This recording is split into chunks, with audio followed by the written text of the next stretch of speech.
বন্ধুরা, পাকিস্তান নাকি ভারতের বিপক্ষে টি-20 ওয়ার্ল্ড কাপের ম্যাচ 15ই ফেব্রুয়ারি যেটা আছে সেটা বয়কট করবে। তো এই বয়কট প্রসঙ্গে কতগুলো কথা মনে পড়ে যাচ্ছে যে পাকিস্তান কেন বয়কট করতে চাইছে বা কেন করবে বয়কট, বা এর প্রবণতা কতটা বা কতটা করার করতে পারে, অনেকগুলোই কিন্তু কোশ্চেন ঘোরাফেরা করছে। তারপর আইসিসি কী পদক্ষেপ নেবে বা পাকিস্তান কেন করতে চাইলো, অনেক কিছু কারণ ঘোরাফেরা করছে। তো একবার দেখে নিই যে পাকিস্তান কালকে আন্ডার 19 ওয়ার্ল্ড কাপে ভারত কিন্তু পাকিস্তানকে 58 রানে কিন্তু হারিয়ে দিয়েছে, এবং কালকেই কিন্তু বয়কট করছে ভারতের বিপক্ষে 15ই ফেব্রুয়ারি ম্যাচ আমরা খেলবো না, বয়কট করছি। তো বয়কট যখন করা হবে, তো বয়কট যখন করছে তখন তো কালকের ম্যাচটাও বয়কট করতে পারতো, যে পাকিস্তানের বিপক্ষে অ্যাকচুয়ালি বয়কট করে দেখাচ্ছে যে বাংলাদেশকে, যে ভাই ভাই আমরা তোমাদের সাথে আছি। কিন্তু আলটিমেটলি কিন্তু আখের নেই, আজকে বাংলাদেশে এই দুর্দশার অবস্থা কিন্তু পাকিস্তান। তো এই হচ্ছে বিষয়। পাকিস্তানের মূলত কটা কারণ। এক নাম্বার হচ্ছে যে আইসিসিকে একটু ক্ষতিগ্রস্ত করা, যে প্রফিটটা গেন করতো আইসিসি তার বেশিরভাগ অংশটাই তো ভারত পায়, 38.5%। তো সেই জায়গার দিক থেকে যদি আইসিসি রেভিনিউ জেনারেট কম হয় তাহলে ভারত টাকা কম পাবে, এবং আইসিসিকে একটা টক্কর দিতে গেল, যে আইসিসিকে টক্কর দিতে গেল এবং বিসিসিআইকে টক্কর দিতে গেল ভারতকে। এটা একটা পয়েন্ট হতে পারে। এবং দ্বিতীয় পয়েন্ট হচ্ছে যে আমরা চ্যাম্পিয়ন্স ট্রফি যখন করেছিলাম, ভারত কিন্তু আমাদের মাটিতে না এসে হাইব্রিড মডেলে বাইরে খেলেছে। তো এখন যেহেতু টি-20 ওয়ার্ল্ড কাপের হোস্ট কান্ট্রি ভারত এবং শ্রীলঙ্কা, তো সেই দিক থেকে যেহেতু শ্রীলঙ্কায় তো এমনি হোস্ট কান্ট্রি, তো হাইব্রিড মডেল হয়নি, বা আমরা খেলবো না, দেখাবো যে যেহেতু ইন্ডিয়া খেলেনি সেহেতু আমরা খেলবো না। এটা একটা পয়েন্ট হতে পারে।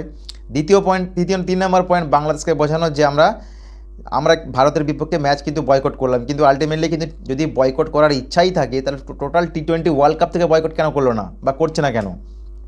বাংলাদেশ টোটাল টি-20 ওয়ার্ল্ড কাপ থেকে বয়কট করলো, তারা ফাঁদে পড়ে গেল পাকিস্তানের। পাকিস্তান যে ফাঁদ পাতলো সেই ফাঁদে কিন্তু বাংলাদেশ পা ঢোকালো, এবং আলটিমেটলি টি-20 ওয়ার্ল্ড কাপ থেকে বেরিয়ে গেল। তো পাকিস্তান যখন টি-20 ওয়ার্ল্ড কাপ খেলার ইচ্ছা নেই, তো টোটাল যখন ভারতের বিপক্ষে খেলার ইচ্ছা নেই, যে ভারতের বিপক্ষে খেললে কতটা রেভিনিউ জেনারেট হতে পারে আইসিসির প্রত্যেকটা কান্ট্রি জানে। তো আখের ক্ষতিটা করে কী বোঝাতে চাইলো, বা ক্ষতিটা যেটা হবে সেটা কী বোঝাতে চাইলো, এবং কী পরিমাণ ক্ষতি হবে এবং কতটা সম্মুখীন হবে। পরে এমনি 2 পয়েন্ট হারাবে ভারতকে, সেখানে শ্রীলঙ্কায় যেতে হবে, ম্যাচ প্র্যাকটিস করতে নামতে হবে, এবং ম্যাচ রেফারির যতক্ষণ না ছাড়া আসছে, আবেদন আসছে, ততক্ষণ কিন্তু তাদেরকে প্র্যাকটিস চালিয়ে গিয়ে যখন তারা ছাড়া দিয়ে দেবে তখন, বা ম্যাচ রেফারি যখন বলবে যে আর খেলতে আসছে না, টাইম ওভার হয়ে গেছে, তখন ভারত 2 পয়েন্ট পাবে।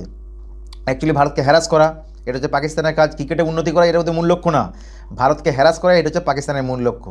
সাথে কি গোটা ওয়ার্ল্ড জানে যে টেরোরিস্ট কান্ট্রি পাকিস্তান, এই জন্য তো টেরোরিস্ট কান্ট্রি নামে পরিচিত পাকিস্তান, যে বাংলাদেশকে ফাঁদে ফেললো, নিজেরা একটা ম্যাচ খেলতে গেল না। এটা না খেলার অপশান তো জানে না লাস্ট অবধি কী হবে, আইসিসি কী স্টেপ নেবে লাস্ট অবধি।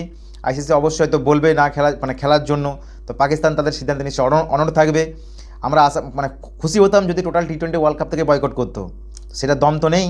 তো কেন জানে যে কী অবস্থা তাদের, ভাড়েমা ভোমানি যে অবস্থা হয়ে আছে পাকিস্তানের। তো ভারতের সাথে যদি খেলা হয় তো একটু রেভিনিউ জেনারেট হবে এবং সেখান থেকে টাকা শেয়ার পাবে। তো এই হচ্ছে ব্যাপার। বাংলাদেশ কিন্তু ফাঁদে পা দিয়ে টি-20 ওয়ার্ল্ড কাপ থেকে ছিটকে গেছে। এই হচ্ছে কালকে বিষয় ছিল। এবং আন্ডার 19 ওয়ার্ল্ড কাপে 50 ওভারে, তো সেখানে যদি বয়কট করতো তাহলে বোঝা যেত।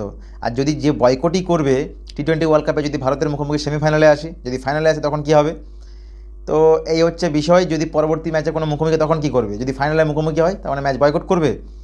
তো দেখা যাক পাকিস্তান কতটা দৌড়ায় এবং আইসিসির পরবর্তী পদক্ষেপ কী নেয়। তো এই হচ্ছে অবস্থা কালকে। তো এই মোটামুটি ভারত প্রথমে ব্যাটিং করে, পাকিস্তান টসে জিতে প্রথমে বোলিং করার সিদ্ধান্ত নেয়। ভারত প্রথমে ব্যাটিং করে 252 রান করেছিল 49 ওভার 5 বলে, তার জবাবে পাকিস্তান 194 অল উইকেট 46 ওভার 2 বলে।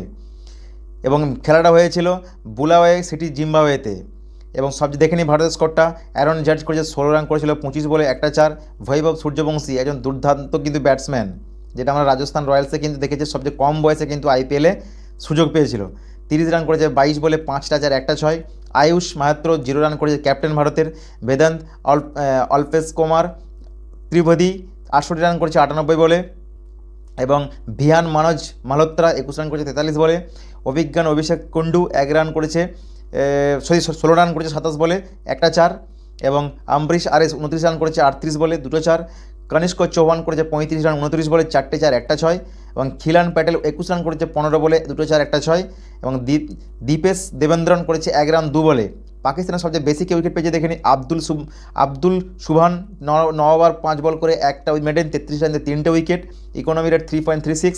মোহাম্মদ সায়ম 10 ওভার বল করে একটা মেডেন 69 রান দিয়ে 2 উইকেট 6.90 ইকোনমি রেট। একবার দেখে নিই পাকিস্তানের কে কী করেছে। হামজা জাহর 42 রান করেছে 49 বলে 8টা 4। সমীর আহমেদ মিনহার 9 রান করেছে 11 বলে 2টো 4। উসমান খান 66 রান করেছে 92 বলে 7টা 4। এবং ফারহান ইউসুফ ক্যাপ্টেন পাকিস্তানের 38 রান করেছে 39 বলে 3টে 4 2টো 6। এবং আহমেদ হুসান 2 রান করেছে 6 বলে। আলী হাসান বালোচ 3 রান করেছে 20 বলে। এবং হুজাফা হাসান 14 রান করেছে 30 বলে। আব্দুল সুবহান করেছে 7 রান 12 বলে। মমিম কামার 0 রান করেছে 3 বলে। মোহাম্মদ সাইম 3 রান করেছে 11 বলে। এবং আলী রাজা 0 রান করেছে 5 বলে। ভারতের সবচেয়ে বেশি উইকেট পেয়েছে খিলান প্যাটেল 3টে এবং আয়ুষ মাত্র 3টে। খিলান প্যাটেল 9 ওভার 2 বল করে একটা মেডেন 35 রান দিয়ে 3টে উইকেট, এবং আয়ুষ মাত্র 8 ওভার বল করে কোনো মেডেন পায়নি 21 রান দিয়ে 3টে উইকেট। ভারত কালকে পাকিস্তানকে মোটামুটি এক প্রকার বধ করে দিল। তো অনেক ট্রাই করছিল যে মোটামুটি যদি ম্যাচটা জেতা যায়, বা অনেক চেষ্টা করছিল ভারতকে যদি হারাতে পারি কমসে কম। তো তাদের কিন্তু লক্ষ্য সেরকম উদ্দেশ্য অন্যরকম ছিল না, ভারতকে আমাদেরকে হারাতে হবে, এটা তো তাদের মূল লক্ষ্য ছিল। যে কত কম ওভারের মধ্যে রানটা চেস করতে হবে ওসব কিন্তু একবারও মনে হয়নি যে এই এত কম ওভারের মধ্যে চেস করে ভারতকে হারিয়ে তারা সেমিফাইনালে যাবে। এবং সেটা কিন্তু অ্যাটাকিং মুভমেন্ট একবারও দেখা যায় না, ধরে ধরে খেলে খেলে সেটা কিন্তু তারা চেয়েছিল ম্যাচটা আমরা হারাবো, সেমিফাইনালে ওঠার দরকার নেই, কী অবস্থা হয়েছে সেটা প্রয়োজন নেই, আমরা ভারতকে হারাতে চাই এবং হারাবো, এবং সেই জন্যই তারা সেই মতো করে খেলার প্ল্যান করছিল। তো ভারত সেই প্ল্যান কিন্তু নড়বড় করে দেয় এবং ভেস্তে দেয়, সেখানে ভারত তাদেরকে 194 অল উইকেট করে দেয়। পাকিস্তান বধ হলো, মহিলা হোক, আন্ডার-19 হোক, পুরুষদের ইন্টারন্যাশনাল খেলা হোক, যে কোনো খেলা হোক না কেন, সেখানে কিন্তু পাকিস্তান ভারতের কাছে বধ হবে।